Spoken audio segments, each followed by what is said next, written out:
You talked about different sounds from different amps. For you, it's always the Marshall. Have you messed around with other amps? I did. I was very unhappy. One time I was trying a different amp line. You know, they had said you wanted to give me your own thing, and I was like, I'm a Marshall guy. But we'll do whatever. Okay, check it out. And that didn't last very long. It was very short. But in the very beginning, I remember my mom bought me a PV, and I always just pined for Marshall so bad. And then once I was able to get rid of the PVs, I got a Risson amp from a guy named Bob Reese. You remember him? I don't know if he's still making amps or not, but it was really cool back in the day. He was a nice guy. And then I got my first Marshall, and I was like, oh my God, I'm going to heaven. So that one period where we were approached to do a signature amp, the whole reason behind it was that it was a signature. It had nothing to do with, you're going to get to play this amp versus that amp. It was going to be my own thing, everything Dave. Mm-hmm. And it's just not worth it, man. There's a reason Marshall's the greatest rock and roll amplifier in the world. So. You have the signature cabinets. Yeah, that's a little different because that's a way I seal the cabinets off and dampening with the speakers are mounted inside there, and where all the seams are. There's certain tricks that we do to make the cabinets sound better. Very cool. We talked about Chris a little bit, obviously playing with Kiko on the record. He's great, isn't he? I mean, he's just... Don't you want to kill him? Yeah, I'd actually interviewed Kiko back when he was first, one of his solo records, and I thought, wow, he's scary good. So you knew when I hired him what I was thinking, huh? Oh, in a heartbeat. I mean, yeah, absolutely. I really love that you kind of the bar that you maintain for those kinds of guys. And on the other side of that is the fact that you said it before, the fact that here you are 33 years later, going through all these personnel changes and the capriciousness of the industry, and Megadeth still really means a lot. You know what I mean? I mean, to weather guys coming in, that's not an easy thing, right? Most bands can't weather one guy. So, which is a nod to you as this person who does have this vision and this integrity, whatever it is, to keep this thing together. So you need to find a new guitar player, and you come across Kiko, and that you say that's a guy. That's what I'm looking for. I think I know where you're going here. So when it came time to look for the guitar players, the drum thing was pretty easy. I talked to Willie G and I said, Willie, what do you think about this guy? And he goes, man, he's a stoner. He never plays the same thing twice. And I went, how about this guy? And he goes, he's all right, but he's unreliable. And I said, well, I like Chris from Lamb of God, but he's in Lamb of God. Maybe I'd get him to do a session. Because we're talking about doing the Rest in Peace reunion tour, not a band getting back together. It's just that one thing. So the guitar playing part was way harder because you're next to the guy. I'm going to be doing a lot of performance with him, standing, interviews, writing and playing. So the first and hardest thing for them to pass is the ability. If they can play this music, great. Because a lot of people say they can, and they can't. And the next thing would be appearance. Because we're a metal band, if somebody is like, I have no prejudice. I hire men, women, different sizes, different colors, different shapes, whatever. I don't care if they've got body art or not. I think if, they had something tattooed on their face. I think Manson walked to the airport one time and had something on his face, like whore or something on his forehead. That's a little much. I remember sponsoring a guy in AA who had 2 lightning bolts on his eyelid and a swastika on his Adam's apple, so every time he'd blink, he'd flash the things at you. That was really rough to be around that guy. But anyways, I digress. To go back to the appearance, Kiko Mustaine. And then it was the attitude. Let's get together and see if I like this guy. Because when I watched the first video with him, he was playing guitar and he'd done a comparison thing with him versus another guy and just demolished the other guy. And I knew the other guy too. And I was just like, wow, I used to think this other guy, I still think the other guy's really great. Frank's that way. But if I would have watched Kiko by himself and not seen him up against this other guy who was equally great, I wouldn't have realized that this dude's got otherworldly skills.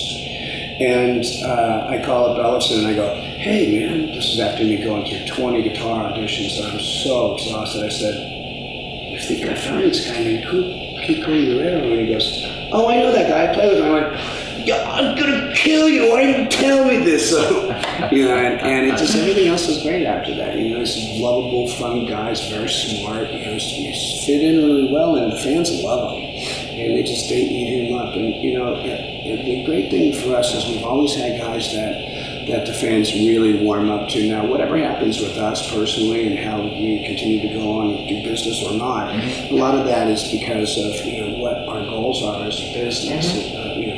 And sometimes good is the enemy of the best. So sometimes we've had to part ways with people that we didn't necessarily want to. Sometimes I've had to let people go or they quit. And sometimes it's kind of like, thank God that guys did something for us that we couldn't do for ourselves, because it was going to be hard to do that. And not just guitar players or drummers and people like that. I mean, anybody in the organization. But when he came out to Nashville, we went to a place called Puckett's and had lunch, and he didn't even play a note. We went to my house, the phone rings, and I hear him do what you just did. I'm playing nylon string in the background. I was like, and I said, we have to do something like Spanish Fly or like Eruption, man, because telling me that. You're so rad, we gotta, and he goes, okay, I do that. And I went, all right, man, let's do it. So he's in the other room, I'm shredding there, working on new songs and tracking, and he goes, okay. And I was like, wow.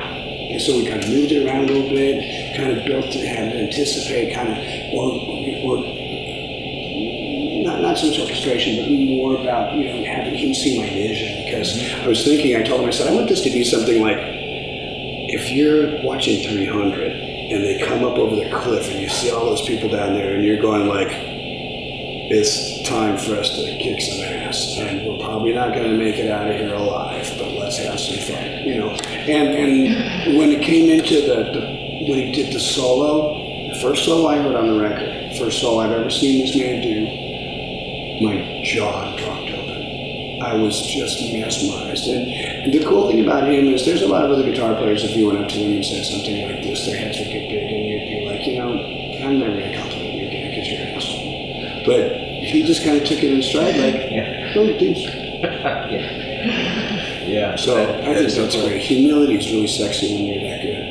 It really is. Yeah. It's a hard thing to find. Absolutely. Playing with Kiko, playing with Chris, playing with Marty, these various people, does it bring out a different thing in you, Dave? There's not really that much of a difference when you're playing with great guitar players. There is something that's a personal nature, and I feel that a couple of months I've been with Kiko, we have become very close friends, and there was a weirdness with Marty that we just, and David also concurred, we could not cross that barrier, that he would just not let people in.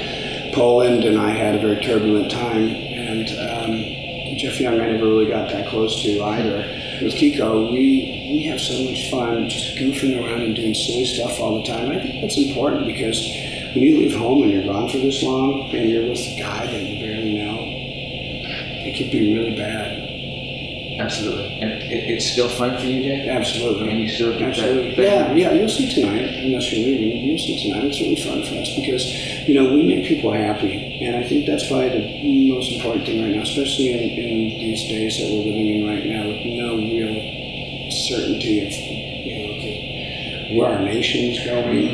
You see the way that the music industry has been changed a lot with all the technology. There's a lot of people that are out on the road playing that, face it, they may be good, but they're not developed yet. And these guys, I feel sorry for them. They go out on the road and they try it and they end up quitting. And you never know how many wonderfully talented musicians you're never going to get to hear because they just give up. I've always wondered about that. I mean, do you think there are like 100 other Dave Mustaines out there who will never be heard of because those things didn't happen? I mean, do you ever... I do know that, if it hadn't been for my own tenacity, I probably would be one of them. Your own tenacity. Just so the alleyways are littered with Olympians here. There's so many skilled musicians and people that probably need to hear coffee this morning. It's just a matter of opportunity, and opportunity, I think, comes to people who work for it. You can't just sit there and go like, Jimmy Page and songwriting used to say, I'm waiting for a solo. You know, that's great. But, you know, for other people, you know, it's like, you've got to do the footwork. And you know, and I get it. I started off in a very bad situation, broken home, child of a divorced family. I was a latchkey kid. My mom was on food stamps. We had Medi-Cal and Medicare. And I had to get lunch tickets in school, wore hand-me-down clothes, and you know, I was the guy that every time Christmas would come around, I'd get one of those used fucking puzzles from the thrift store that was missing one piece. You know, it's like, Mom, I get the gist. Don't give me no more puzzles with 99 pieces and it says 100 on the box. But you know, those are the kind of things that a lot of us have to do to get by, and you forget that. That's what I think people love about me the most, is that I don't shy away from my life and telling my story about what we were like. You know, I like macaroni and cheese. I like having, you know, those kind of mornings where you sit around in your bathrobe with the kids, you know. I'm not one of these pompous pussy rock stars that, you know, ring the bell, you know, have the friskies brought in for your cat, you know, kind of stuff. First off, because I hate cats, and second off, because, you know, it's just not who I am. Talking about all these Olympians littering the hallways here, all these guys who are kind of You watching. liked that line, didn't you? I love that line, man. It's the title of his new book. Yeah, that's a great Hallway. line. Olympians in the hallway. Elevates. No, it's all these guys kind of looking at this and looking at Dave Mustaine and this insanely wonderful career that you've had, that you've worked for. I mean, can you reverse engineer it and tell me, what does that feel like? I mean, to have worked for something and to have arrived at this place and get the accolades and the respect and the sold-out shows at the Hollywood Palladium. I mean, what would you say to those guys kind of looking To a young Dave, I would probably say, you know what, just hang in there, it's going to get better, because there were a lot of times where I had kind of wondered, you know, how much longer we would be doing this, how much longer I could take it, you know, because there were a lot of times, you know, when you have people that are just ganging up on you because of who you used to play with, you know, that's kind of lame. You know, it would be different if they were saying, like, you know what, you're not a good player, you're not a good songwriter, stuff like that. And the adversity's been pretty hard, but it's just made me more determined. And I think that, you know, at the end of the day, when we say forbidden fruit tastes sweeter, it's, you know, I could have gone along with my career and just gone for the low-hanging fruit and played off of, you know, my laurels that I received from Metallica and just been lazy, but that was me. I was mad, you know. It kicked me out of my own goddamn band. And so, you know, and the funny thing is, I love those guys now. We're all friends now. And it kind of bugs me. Sometimes I'll see people going off on Kirk, and the Dave with the horns is kind of going like, you know, we'll stop it, but let it go on for a little while longer. But then the other guy in me, you know, the guy that, you know, is trying to live a better life right now, is like, come on, man, he's a good guitar player. He's probably way better than whoever you are tweeting about him, you know, so. Right, that's great. You better wash your hands after this.